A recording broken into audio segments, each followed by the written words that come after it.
Hello, Emma. This is Ms. Stevens, and you did the probe. It was called Tom Sawyer, and you got all these recalling the facts right. So that meant you really were checking your text evidence and going back. And you got number 6 right and number 10 right for understanding the passage. So you got, these are harder ones. You got, according to the professor, the balloon was moving fast. The professor could not get the boys to use the sextant. So now what I want to do so that you can get 90% on a 6th grade level and then move up to grade level is the narrator felt that the balloon was going too fast, making no real progress, or flying too high. So it was either going too fast or making no real progress. Now here it said, according to the professor, the balloon was moving very fast. So that makes me think it's going too fast, but we got to check the text.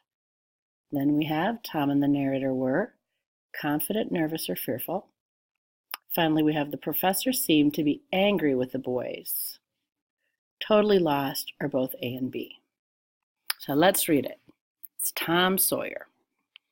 He's this little, I don't know, he's kind of an ornery kid. He's okay. And it's back in the day, back in the olden days. I don't know, I'd say he's maybe 6th grade or something, maybe 7th grade. It says, it got lonesomer and lonesomer. There was the big sky up there, empty and awful deep, and the ocean down there, without a thing on it but just the waves. All around us was a ring, where the sky and the water come together. Yes, a monstrous big ring it was, and we right in the dead center of it, plumb in the center.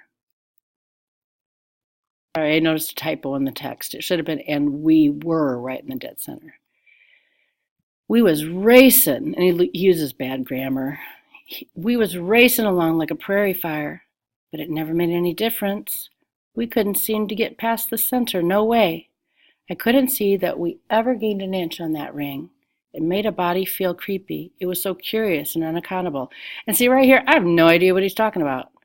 He says there's a big sky up there, and the ocean down there. So what are they, like in the middle, like in the air?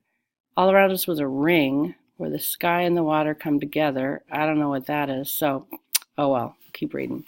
Well, everything was so awful still that we got to talking in a very low voice and kept on getting creepier and lonesomer and less talky, till at last the talk just ran dry altogether and we just sat there and thunk, meaning think, we thought about things, as Jim calls it, and never said a word for the longest time. The professor never stirred till the sun was overhead. Then he stood up and put a kind of triangle to his eye, and Tom said it was the sextant, and he was taking the sun to see whereabouts the balloon was. Then he ciphered a little, meaning like he tried to figure things out, and looked in a book, and then he begun to carry on again.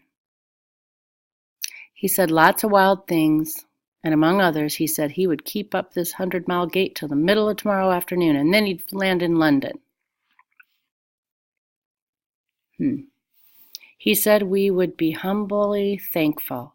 He was turning away, but he whirled around when we said that and give us a long look of his blackest kind, one of the maliciousest and suspiciousest looks I ever see.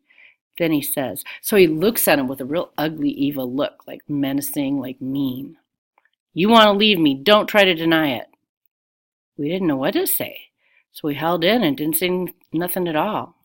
We went aft, now that's like boat talks, makes me think it's a boat, and sat down, but he couldn't seem to get that thing out of his mind that they were going to leave him. Every now and then he would rip out something about it and try to make us answer him, but we dasn't. We didn't.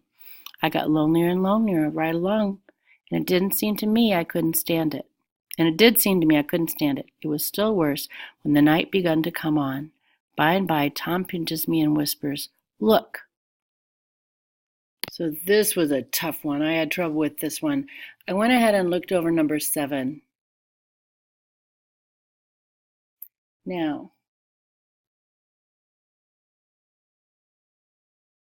according to the professor, the balloon was moving very fast. Because he says it's 100-mile gait. Moving very fast.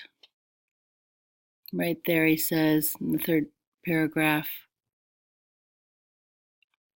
he would keep up this 100-mile gait until the middle of tomorrow afternoon. So the professor, okay, we got that one. But if we look at number 7, the narrator felt that, and it was that the balloon was making very little progress.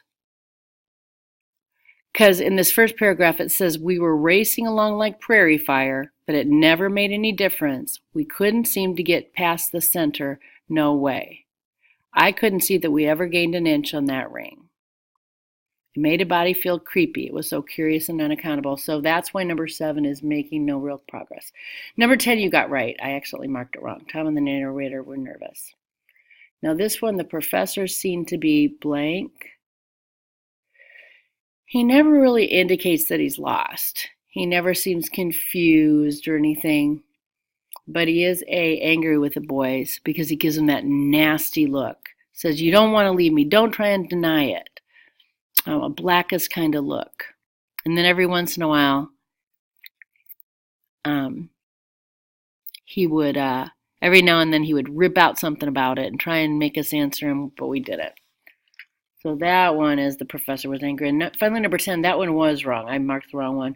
The professor could not get the boys to confess their true feelings. Because the boys are feeling like, oh, geez, we are never going to make it. We're going to die out here. And he keeps asking them, you want to leave? Don't try it. You want to leave me? Don't try and deny it. Every now and then again, he would rip out something about it, but they were just quiet. The professor could not get the boys to confess their true feelings. Thank you for listening. For the next one, I want you to mark all your text evidence. I want you to, like for number 1, go and put a number 1 and underline. For number 2, do the same thing, and that is what's going to get you the 90s.